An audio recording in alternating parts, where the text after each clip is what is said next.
શું તમે પણ ચહેરા પર ગ્લો લેવા માટે વિટામિન ઈની કેપ્સ્યુલ સીધી ચહેરા પર લગાડો છો?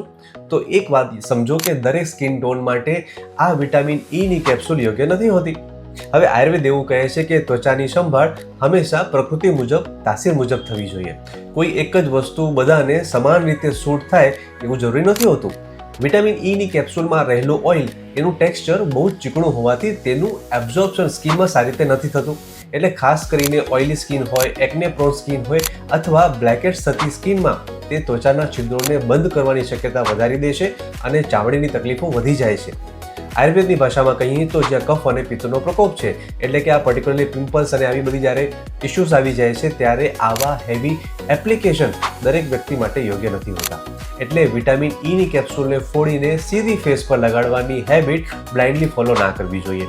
જો ખરેખર વિટામિન ઈની જરૂર હોય, તેની ઉણપ શરીરમાં હોય તો ડૉક્ટરની સલાહથી તેને ઓરલ ફોર્મમાં ગાઈડન્સ હેઠળ લેવી વધારે યોગ્ય છે. અને હા, આ કેપ્સ્યુલને ખોરાક સાથે લેવાથી તેનું એબ્ઝોર્પ્શન વધારે સારી રીતે થતું હોય છે. પણ યાદ રાખો કે ચહેરાનો સાચો ગ્લો ફક્ત ઉપરથી ઓઇલ લગાડવાથી નહીં, પરંતુ અંદરથી દોષોનું પાચન, ડિટોક્સ કરવાનું, તેમને સારી ઊંઘ લેવી, અંદરથી યોગ્ય પોષણ મળવું અને રક્તની શુદ્ધિથી આવે છે. તો ચહેરા પર સ્કિન ટાઈપ પ્રમાણે જેન્ટલ આયુર્વેદિક કેર અપનાવો. કેપ્શનમાં મેં તમને એક સિમ્પલ આયુર્વેદિક ફેસ પેક આપ્યો છે, જે તમે ઘરે ટ્રાય કરી શકો છો.